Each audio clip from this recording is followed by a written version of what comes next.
అందరికీ నా ప్రత్యేకమైన వందనములు. మనం దేవుని సంగతులను కలిసి ధ్యానం చేస్తున్నాము, కలిసి నేర్చుకుంటున్నాము. నేను మీకు బోధించేటప్పుడు కొన్ని సంగతులు నేను కూడా గ్రహించి ప్రభువులో కొనసాగటానికి ఇష్టపడుతున్నాను. అంటే మనందరం నేర్చుకుంటూ నేర్పించే పద్ధతిని అనుసరిస్తున్నామని నా భావన. ఎందుకంటే సర్వము గ్రహించిన వాళ్ళు ఎవరూ లేనప్పుడు దేవుని సంగతులు ఎప్పుడూ కూడా నిత్యనూతనములేగా. ఎంతమంది దైవ సేవకులు చెప్పినా, ఎంతమంది పండితులు చెప్పినా, ఎంతమంది విశ్లేషణలు జరిగించినప్పటికీ దేవుని వాక్యములోని మూలభావాన్ని గ్రహించటానికి మనకున్న జ్ఞానము అన్నిసార్లు సరిపోవటం.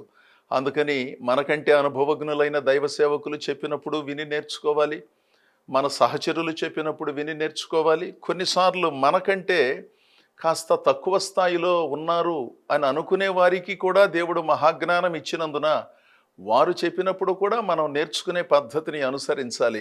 ఎందుకంటే దైవ సంబంధమైన సంగతులు, ఆయన ప్రత్యక్షతలు విధేయతను బట్టి దేవుడు అనుగ్రహిస్తూ ఉంటాడు. మార్కు సువార్త 3వ అధ్యాయము 35వ వచనములో యేసు ప్రభు అక్కడున్న ప్రజలను ఉద్దేశించి చెప్పినటువంటి మాట, దేవుని చిత్తము చొప్పున జరిగించువాడే నా సహోదరుడును సహోదరియు తల్లియు అని చెప్పెను. కారణం ఏంటంటే యేసు ప్రభు సహోదరులు, యేసు ప్రభు తల్లి ఆయనను పరామర్శించటానికి వచ్చారు. ఆ సమయంలో ఆయన ప్రజలను ఉద్దేశించి మాట్లాడుతున్నారు. ఆ మాట్లాడే సమయంలో శిష్యులలో కొంతమంది ఆ సమాచారాన్ని ప్రభు దగ్గరకు తీసుకొచ్చి, తల్లిగారు వచ్చారండి, ఆ తర్వాత మీ కుటుంబ సభ్యులు కూడా కొంతమంది వచ్చారు మీ దర్శనం కోసం అనే సమాచారం ప్రభువుకు అందినది. ఆ సమయంలో వెంటనే ప్రభు ఆ సమావేశాన్ని మధ్యలో ఆపివేసి, లేకపోతే ఏదో ఒక పాటను మొదలుపెట్టి పాడుతూ ఇప్పుడే వస్తానని చెప్పి, తన జీవితంలో అత్యంత ప్రాముఖ్యమైన మనిషిగా ఉన్న తన తల్లి అయిన మరియను కలుసుకోవటానికి, తన కుటుంబ సభ్యులను కలుసుకోవటానికి వెళ్ళలా. దేవుని చిత్తమునకు తల వంచి మిగిలిన వాటిని ఏ విధంగా సమర్థించుకుంటూ వచ్చాడో ఈ సంగతులను గమనించాలి. కుటుంబ సభ్యులను, తల్లిదండ్రులను గౌరవించటం ఎంతో ప్రాముఖ్యం. తోడబుట్టిన వాళ్ళను గౌరవించటం ఎంతో ప్రాముఖ్యం. కట్టుకున్న వాళ్ళను, కడుపున పుట్టిన వాళ్ళను గౌరవించటం, బాధ్యతగా వ్యవహరించటం ఎంతో ప్రాముఖ్యం.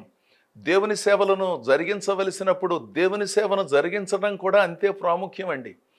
అప్పటికప్పుడు వెళ్ళి కలవనంత మాత్రాన వారి పట్ల ప్రభువుకు ప్రేమ లేదని మనం భావించటానికి వీల్లేదు కదండి. కలిసినంత మాత్రాన మహాప్రేమ ఉన్నదని చెప్పుకోవటానికి కూడా అందరికీ అన్ని మార్లు అవకాశం లేదు కదా. ఒకసారి ఆలోచించండి.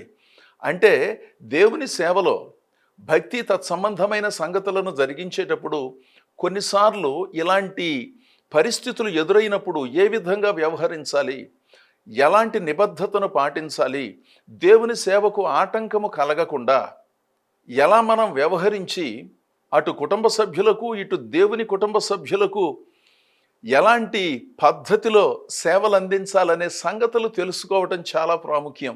సేవకులైనా, నాయకులైనా, విశ్వాసులైనా ఇది మనలో చాలామందికి తెలియదు. అనవసరమైన వాటికి అధిక ప్రాధాన్యతనివ్వటం, అధిక ప్రాధాన్యత ఇవ్వవలసిన వాటికి అతి తక్కువ ప్రాధాన్యతనివ్వటం, మనది అనుకుంటే ఒక రకంగా స్పందించటం, మనది కాదు అనుకుంటే మరో రీతిగా స్పందించటం, ఇలాంటి పద్ధతులను మనం అధికంగా చూస్తున్నాం. అదేమిటండి బాబో, మన కుటుంబ సభ్యులను మనం అభిమానించకూడదా, ప్రేమించకూడదా, వాళ్ళు వచ్చినప్పుడు వాళ్లకు సేవ చేయకూడదా అంటే చెయ్యొద్దు, అభిమానించొద్దు, ప్రేమించొద్దని నేను అనట్లేదు. దేవుడే చెప్పాడు కదా, రక్త సంబంధీకులను కానీ, కుటుంబ సభ్యులను కానీ, ఇతరులను కానీ ప్రేమించమని. దేవుని సేవలో దేవునికి ఇవ్వవలసిన ప్రాధాన్యతను తీసి అనవసరంగా వాళ్ళొచ్చారు వీళ్ళొచ్చారని పరిగెత్తుకుంటూ వెళ్ళటం, వాళ్ళకు అధిక ప్రాధాన్యతనిస్తూ దేవుని కార్యాలకు విఘాతం కలిగించటం. నేను వెళ్ళి ఆ పని చేయవలసి ఉన్నది, ఆ సమావేశాలలో నా పాత్ర ఎంతో ఉన్నది, అనుకోకుండా బంధువులు వచ్చారు, ఈ నేపథ్యంలో నేను సమావేశానికి వెళ్ళను, ఆ బాధ్యతను స్వీకరించలేనని దైవదాసులకు సమాచారాన్ని అందించి ఇంటి దగ్గరే ఉండిపోయే పరిస్థితులు కొంతమంది కల్పించుకుంటున్నారు. అంటే బంధువులను పట్టించుకోవద్దని, వారికి మర్యాదలు చేయొద్దనేది ఎవ్వరూ చెప్పకూడదు కూడాను. అయితే ఇక్కడ దేవుని పనిలో ఉన్నప్పుడు కొన్ని సందర్భాలలో నేను ఇప్పుడే వస్తాను, 2 గంటల్లో వస్తాను, 3 గంటల్లో వస్తాను, ఎందుకంటే నేను చేయవలసిన బాధ్యత ఒకటి ఉన్నది, సమావేశాలు జరుగుతున్నాయి, నేను లేకపోతే అక్కడ ఈ దేవుని పనికి విఘాతం కలుగుతుంది, మరలా వచ్చి మిమ్మల్ని కలుసుకుంటాను, మీకు కావలసిన వాటిని అన్నిటినీ నేను ఏర్పాటు చేశానని చెప్పి సమర్థించుకుని చక్కగా సమన్వయపరుచుకుని దేవునికి ఇవ్వవలసిన సమయాన్ని ఇవ్వకుండానో ఏదో ఒక పేరుతో, ఉద్యోగం అనే పేరుతోనో, వ్యాపారం అనే పేరుతోనో, అనుకోకుండా బంధువులు వచ్చారనే పేరుతోనో, లేకపోతే ఏదో కార్యక్రమానికి వెళ్ళాలనే ఆలోచనతోనో దైవ సంబంధితమైన కార్యక్రమాలను ప్రక్కన పెట్టి అనవసరమైన వాటికి అధిక ప్రాధాన్యతనిచ్చి ఒక 10 నిమిషాలు ఆలస్యంగా వెళ్ళినప్పటికీ సరిపోయే కార్యక్రమాలకు 1 గంట ముందే వెళ్ళి అక్కడ కూర్చుని ఇక్కడ దేవుని పనికి విఘాతాన్ని కలిగించే కొంతమంది ఉన్నారు. దేవుని సంగతులను, కుటుంబ బాధ్యతలను ఏ విధంగా సమన్వయం చేసుకోవాలో తెలియదు పాపం, దేనికి ఎంత ప్రాధాన్యతనివ్వాలో తెలియదు. ఇలాంటి గందరగోళమైన పరిస్థితులు ఈ రోజుల్లో జరుగుతున్నాయి కదా. యేసు ప్రభు ఉపన్యాసం చేస్తున్నాడు. ఆ ఉపన్యాసం మధ్యలో కబురు వచ్చింది. కబురు వచ్చినప్పుడు ప్రభు కలియ చూచి, నా చిత్తమును నెరవేర్చేవాడే నా తల్లి, నా సహోదరుడు అని ఆధ్యాత్మిక కోణములో ఓ మహా గొప్ప ఆలోచనను చెప్పాడనమాట. దేవుని చిత్తమును అనగా దేవుని ఆలోచనను జరిగించే వారికి యేసు ప్రభు ఎంత గొప్ప స్థానం ఇచ్చాడో చూడండి. అంటే నేను నా కుటుంబ సభ్యులకు ఎంత ప్రాధాన్యతనిస్తానో దేవుని ఆలోచన చొప్పున నడుచుకుని విధేయులైన వారికి అంతే ప్రాధాన్యతనిస్తానని చెప్పాడు. దేవుని చిత్తమును జరిగించటం అంటే ఏంటి? మన చిత్తాన్ని దేవుని ద్వారా జరిగించుకోవటం మనకు బాగా తెలుసు. క్రైస్తవ సంఘాలలో ఈ రోజుల్లో వినబడుతూ ఉన్న సంగతులు కానీ, చూస్తూ ఉన్న సంగతులను మనం పూర్తిగా అర్థం చేసుకుంటే మనకు అర్థమయ్యే సంగతి ఏంటంటే, దేవుని చిత్తమును నెరవేర్చే వాళ్ళ సంఖ్య రోజు రోజుకి తగ్గిపోతుంది. మన చిత్తమును దేవునితో చెప్పుకుని ఆ దేవుని చేత దానిని నెరవేర్చుకోవాలనే భారము, బాధ్యత కలిగినటువంటి వారి సంఖ్య అధికం. అవునా కాదా? ఇది మనం పరిశీలించవలసిన సంగతి. అదేంటండి బాబు, దేవుడే కదా ప్రార్థన చేయమన్నాడు, మీకేది కావాలంటే దానిని అడగమన్నాడు, మీరు అడిగినది పొంది ఉన్నామని నమ్మి ప్రార్థన చేయమన్నాడు, ఒకరి కొరకు ఒకరు ప్రార్థన చేయమని చెప్పారు, ఉపవాసం ఉండి ప్రార్థన చేయమని చెప్పాడు, అందుకని మేము ప్రార్థన చేస్తున్నాము. అది తప్పని నేను అనట్లేదు.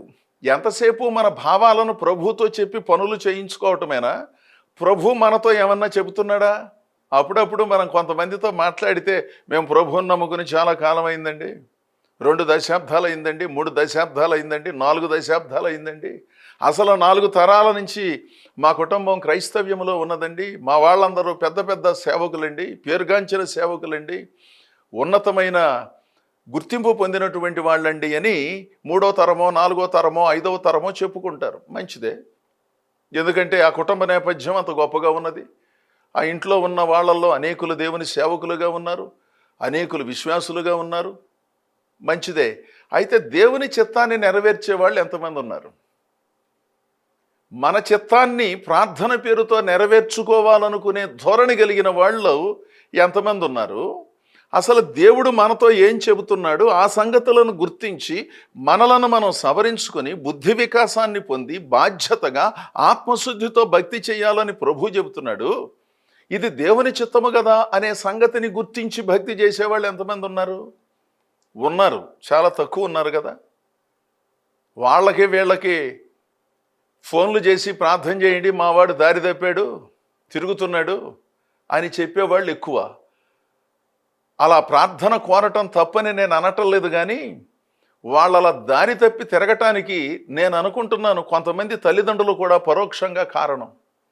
వారు చిన్నగా ఉండి పెరుగుతూ ఉన్నప్పుడు చెప్పవలసిన దేవుని సంగతులను చెప్పకుండా, సండే స్కూలుకు వాళ్ళను తీసుకుని వెళ్ళే అవకాశం ఉన్నప్పటికీ తీసుకుని వెళ్లకుండా ఆ ఊరు ఈ ఊరు తిప్పి ఆ కార్యక్రమానికి ఈ కార్యక్రమానికి తీసుకువెళ్ళి ఆదివారం క్రమం పాటించకుండాను చిన్నప్పటి నుంచి దేవుని సంగతులను వారు నేర్చుకోకుండా కొంతమంది తల్లిదండ్రులు చూపిన ఆధ్యాత్మిక అక్రమ క్రమశిక్షణ ఈరోజు కొంతమంది పిల్లలు దారి తప్పటానికి కారణం కదా. వాళ్ళ కోసం ప్రార్థన చేయండి అని కనపడిన వాళ్ళందరినీ కోరటం. ఎందుకంటే ప్రార్థన ఉచితమే కదా. ఏమో ఎవరి ప్రార్థనలో ఏ బలం ఉన్నదో, ఒకవేళ శుభం జరిగితే జరుగుతుంది, ఈయన ప్రార్థన ద్వారా జరగకపోతే ఇంకొకళ్ళ ప్రార్థన ద్వారా జరుగుతుంది, వాళ్ళ ద్వారా జరగకపోతే ఇంకొకళ్ళ ద్వారా జరుగుతుంది.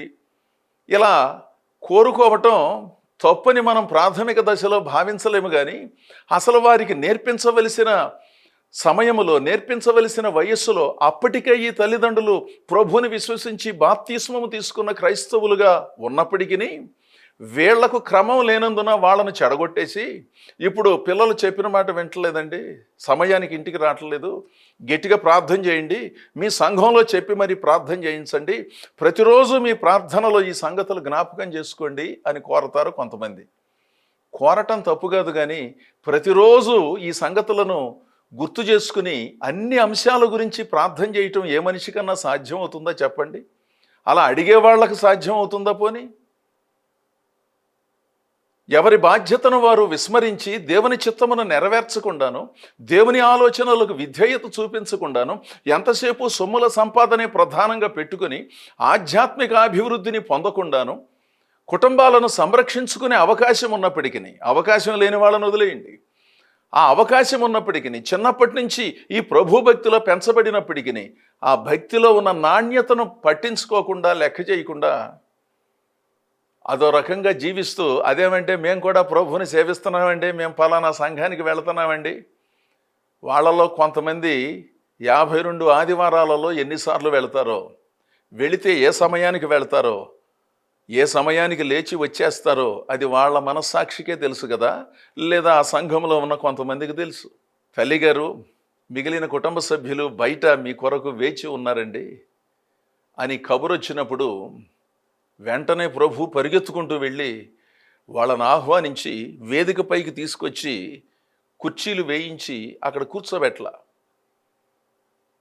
మరియమ్మ గారిని, సహోదరులను, తన కుటుంబ సభ్యులు అందరికీ పరిచయం చేసి, వీళ్ళు మా తల్లిగారండి, వీళ్ళు నేను పుట్టిన తర్వాత పుట్టిన నా సహోదరులు అని చెప్పి అందరికీ పరిచయం చేసి వాళ్ళని వేదికలు ఎక్కించి అదొక కార్యక్రమంగా ప్రభు నిర్వహించకుండాను ఆ మాట విన్నప్పుడు ఆయనే దేవుడయ్యుండి, ఆ దేవుని చిత్తములో నిలిచిన వాడయ్యుండి,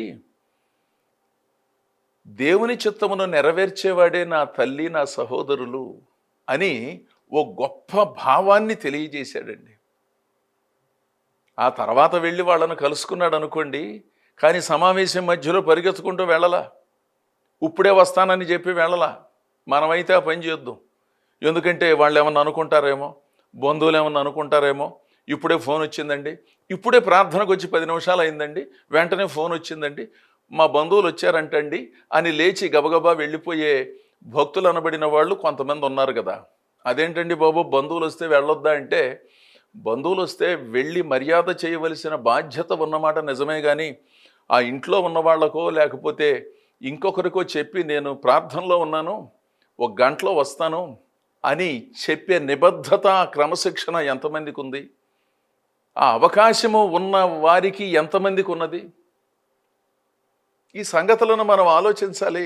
నేనేదో చాలా భక్తి చేసేస్తున్నాను, నేను వాక్యాలు చెప్పేస్తున్నాను, అసలు నా వాక్యం బాగుందంటున్నారు, నా పాట బాగుందంటున్నారు, నన్నే వాక్యం చెప్పమంటున్నారు. ఈ సంగతులతో మనం చాలా విచిత్రంగా మన జీవితాలను నడిపించుకుంటున్నాం. అవి నిజం కావచ్చు, దేవుని చిత్తం నెరవేర్చడంలో మనం ఎక్కడున్నామండి? మన చిత్తాన్ని నెరవేర్చుకోవటంలో ముందున్నాం. ఎందుకంటే నేనైనా మీరైనా ఇదే కదా, ప్రభువా నాకు అది కావాలి, ఇది కావాలి అని. మన పిల్లలను కూర్చోబెట్టి చదివించటం మనకు చేత కాకపోయినా వాళ్ళు ప్రథమ శ్రేణిలో ఉత్తీర్ణులు కావాలని మనం కనపడిన వాళ్ళందరితో ప్రార్థన చేయించుకుంటాం కదా. వాళ్ళను కూర్చోబెట్టి చదివించటానికి ఓపిక లేదు, చదవటానికి వాళ్ళకి ఓపిక లేదు. చాలా ఫీజులు కట్టి ఏసీ బళ్ళుకు పంపించే గొప్ప విశాలమైన భావం కలిగినటువంటి తల్లిదండ్రులు ఉన్నారు. సంతోషం, ఎందుకంటే ఇప్పుడు వచ్చిన అవకాశాలు వాడుకోవాలని. మరి అక్కడ చదివిన వాళ్ళు ఎన్ని విలువలు నేర్చుకుంటున్నారో, ఎంత సంస్కారం నేర్చుకుంటున్నారో మనకు తెలియదు. కొంతమంది ఉండుంటారు, వాళ్ళను కూర్చోబెట్టి చదివించడం కొంతమందికి తెలియదు, కానీ కనపడిన దైవ సేవకులకు ప్రార్థన చేయండి, పరీక్షలు వస్తున్నాయి అని చెప్పటం తేలిక కదా. అంటే మన చిత్తాన్ని నెరవేర్చుకోవటానికి దేవుని పేరుతో మీరు నేను చాలా తొందరపడుతున్నాం. ఆత్రం మంచిదే, అది కూడా దేవుడే చెప్పాడు. మరి దేవుడు కూడా కొన్ని సంగతులు మనతో చెబుతున్నాడు కదా, ఎలా ఉండాలో చెబుతున్నాడు, ఎలా భక్తి చేయాలో చెబుతున్నాడు, ఏ పద్ధతిని అనుసరించాలో చెబుతున్నాడు. మరి అలాంటప్పుడు వాటిని పట్టించుకోకుండాను ఎంతసేపు మనం చెప్పే వాటిని ప్రభువు చేయాలని కోరుకుంటూ దేవుని చిత్తాన్ని నెరవేర్చకుండా భక్తులమని ఏ విధంగా చెప్పుకోగలని చెప్పండి. అయితే కొంతమంది క్రైస్తవ సంఘాలలో దైవ సేవకులు, నాయకులు, విశ్వాసులు ఉన్నారు. దేవుని మాటకు కట్టుబడి కష్టమైన, నష్టమైన, బాధ అయినా, ఎన్ని ఇబ్బందులు వచ్చినా దేవుని చిత్తమును నెరవేరుస్తూ సంఘములలో కొనసాగుతున్నారు. వారిని బట్టి దేవునికి స్తోత్రాలు. వారిని మనం ఆదర్శంగా చేసుకుని మన జీవితాలను నడిపించుకున్నప్పుడు దేవుడు గొప్ప ఆధిక్యతనిస్తాడు. దేవుని చిత్తమును నెరవేర్చేవాడే నా తల్లి, నా సహోదరులు. భౌతికంగా ఉన్నటువంటి వాళ్ళు ఎంత ప్రాధాన్యత కలిగిన వాళ్ళో, దేవుని ఆలోచన చొప్పున నడుచుకునే వారికి కూడా నేను అంతే ప్రాధాన్యతనిస్తాను అన్నాడు. అలాంటప్పుడు దేవుని ప్రజలారా, దేవుని చిత్తము చొప్పున మనం జీవించటం ఎంతో ప్రాముఖ్యం. ఆ చిత్తములో నుంచి బయటికి వెళ్ళిపోయి అదని ఇదని చెప్పుకుంటూ ఉద్యోగమని, వ్యాపారమని, వ్యవహారమని, కుటుంబమని, తప్పదని స్నేహితులు ఒత్తిడి చేస్తున్నారని చెప్పి దేవుని కార్యక్రమాలకు విఘాతాన్ని కలిగించి వారు వెళ్ళటంతో పాటు మిగిలిన నలుగురిని చెడగొట్టి వాళ్ళను కూడా వెంటేసుకుని తీసుకుపోయే పద్ధతులు ఉన్నాయే, దేవుని చిత్తమునకు విరుద్ధంగా వాళ్ళు వ్యవహారం చేస్తున్నారు. వాళ్లే వెళ్ళకూడదు, కానీ వాళ్ళతో పాటు ఇతరులను కూడా ఇబ్బంది పెడుతున్నారు. పాటలు పాడేవారిని తీసుకుని పోతున్నారు. వాయిద్యాలు వాయించే వాళ్ళను గలిబిలి చేస్తున్నారు. స్నేహం పేరుతో, బంధుత్వం పేరుతో అనవసరమైన కార్యక్రమాలను జరిగిస్తూ దేవుని సేవకు విఘాతాన్ని కలిగిస్తూ ఉంటే దైవ సేవకులు ఏం చెప్పాలో తెలియక, నేనేం చెప్తానండి, నేనేం మాట్లాడతాను, ఎన్నోసార్లు చెప్పాను, అయినా వారు వినటం లేదు. ఎందుకంటే వారు కాస్త ఆర్థికంగా బలం కలిగిన వాళ్ళు కనుక వాళ్ళకు తోచింది వాళ్ళు చేసుకుంటున్నారు. నేను ఎంత చెప్పినా వినటం లేదు. దేవుని పనికి విఘాతం కలుగుతుందని చెప్పినప్పటికీ పట్టించుకోవటం లేదని చాలామంది ఆలోచన కలిగిన దైవ సేవకులు, కొంతమంది విశ్వాసులు బాధపడుతున్నారు కదా. దేవుని చిత్తాన్ని నెరవేర్చినప్పుడు దేవుడిచ్చే దీవెనలు ఏ విధంగా ఉంటాయో మనందరం పరిశీలించాలి. మత్తయి సువార్త 7వ అధ్యాయము 21వ వచనం మనందరికీ తెలుసు కదా.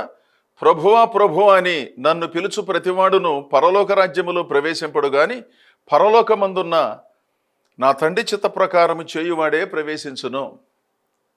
అంటే తాను దేవుడై ఉన్నప్పటికీ పరోక్షంగా మనం అర్థం చేసుకునే భాషలో మాట్లాడుతున్నాడు అన్నమాట. ఎందుకంటే మనం కొన్ని పోలికలతో మాట్లాడినప్పుడే కొన్ని సంగతులు గ్రహించడం సాధ్యమవుతుంది కదండి. ప్రభువా ప్రభువా అని పిలిచే ప్రతివాడు దేవుని సన్నిధిలో ప్రవేశించటం అంటే దేవరాజ్యములో ప్రవేశించటం అసాధ్యం. ఆ దేవుని చిత్తమును నెరవేర్చేవాడే ఆ దైవరాజ్య ప్రవేశం గావిస్తాడు. ఇది మనందరికీ తెలిసిన సంగతి. అంటే మన చిత్తాన్ని నెరవేర్చుకోవటానికి, కేవలము మన చిత్తాన్ని నెరవేర్చుకోవటానికి భక్తి చేసే వాళ్ళ వలన వాళ్లకు కొద్ది ప్రయోజనం ఉన్నది, కానీ దేవుని సన్నిధిలో ప్రత్యేకమైన గుర్తింపును పొందటానికి అవకాశం లేదు.